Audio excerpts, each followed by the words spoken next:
The first Royal Rumble of the 2020s is in the books. Of course, the highlights are the actual Royal Rumble matches, but I always look forward to the returns. The 2020 Rumble saw a few familiar faces make a comeback, so let's run through all of them. Let's begin with the Men's Royal Rumble, where Brock Lesnar entered at number 1. He basically trampled everybody who entered, keeping the ring pretty empty for a good portion of the match. The Beast looked to keep that going, as he waited for number 12 to come out. To everyone's surprise, including mine, it was MVP. Before stepping into the ring, Mr. 305 dropped his shades off at the announcer's table and gave Paul Heyman a little chase. Lesnar eventually got his hands on MVP, but the franchise player didn't come with just bling and gave the WWE Champion some fight. It didn't last long, as the Beast hit an F5 and eliminated Montel Vontavious Porter. The signs all pointed to it, and they were true. Almost 9 years after retiring, Edge made his return to the WWE. As soon as he was in the ring, he dished out spears to just about everyone in the match. After settling into the Rumble, Edge then went after one of the last people he feuded with, Dolph Ziggler. With some assistance from King Corbin, the show-off laid out his former rival. AJ Styles then turned his attention to the Rated R superstar. Seeing he was in danger, Edge spun things around and ended up eliminating the Phenomenal One. Unfortunately, this momentum didn't last long, as the Hall of Famer began taking a decent amount of abuse. Luckily, an old ally changed that, as Randy Orton entered and Rated RKO reunited to take control of the match. Their dominance only lasted so long, as new entrants filled the ring, but despite this, Edge managed to make it to the Final Four. With the ring mostly cleared, Rated RKO got back in the driver's seat. After Randy Orton teased an RKO, Edge decided not to take any chances and eliminated his partner. Now with only 2 other men in the match, the Canadian wrestler turned his attention to Roman Reigns. Their battle eventually moved to the ring apron, where a well-placed uppercut caused Edge to hit the floor. The first return of the Women's Rumble happened early in the match. The third person to enter was the Hurricane sidekick, Mighty Molly.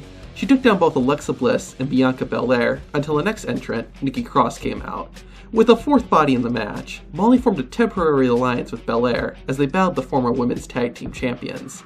Even though it had been 2 years since her last time in a WWE ring, Mighty Molly held her own, until being eliminated by Bianca Belair. While she hasn't had many matches in WWE, Mercedes Martinez does have a history in the company, competing in the Mae Young Classic and making a few appearances in NXT, so her entrant at number 6 marked her return. She put in a good effort, and it ultimately took 2 women to force her out of the ring. While it's only been a few months since we last saw her, I'm going to include Tamina on this list. She entered at number 14 and started off strong, taking down just about everyone in the ring. Bianca Belair ended up being her roadblock, and the two traded some violent shots at each other. The NXT star ultimately eliminated the former 24/7 champion when she pulled a fast one on Tamina and sent her to the floor. Having taken some time off to heal in 2019, Naomi entered the Royal Rumble fully charged. She took down Bianca Belair and began battling with Charlotte Flair. She continued to hold her own throughout the match, but proved her resilience when she survived elimination by latching onto the side of the barricade. She took some time to plot her next move, and ended up using a piece of the announcer's table to make a bridge back into the ring. Unfortunately, her return to the match was over pretty quickly, as Shayna Baszler hurled Naomi above the top rope, eliminating her for good. At number 19 was the Glamazon, Beth Phoenix. Being a fresh entrant, it made it easier for her to lay out the current competitors. However, that changed quickly when she absorbed a crossbody from Naomi. She settled into the match, and even hit a couple of glam slams, but things picked up again when her former tag partner, Natalya, came into the match. The two made for a dominant duo, and made it to the Final Four. However, their alliance only lasted so long, as Phoenix double-crossed Natalya before being eliminated herself. Kelly Kelly entered at number 21, and made Naomi her first target. Toni Storm tried to take down the former Divas champion, but received Kelly's signature Hurricanrana and Stinkface. Kelly Kelly continued to brawl with the NXT star before trying to eliminate Charlotte Flair.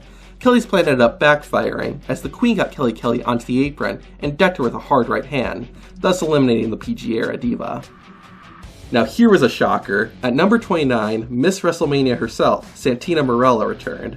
As soon as she got inside the ropes, Marella went face to face with the woman she eliminated at WrestleMania 25, Beth Phoenix. Santina attempted to patch up their relationship, but the Glamazon wasn't having any of it. After realizing she was trapped, Santino's twin sister pulled out a familiar family pet and turned the Cobra on herself, resulting in Santina Marella's elimination. I'm going to put MVP, Edge, and Santina Marella as my favorite, but who are yours? Share a comment with the returns that got you the most excited, and then give the video on the right a watch. With that, I'm Zach from Tap Out Corner, and take it easy.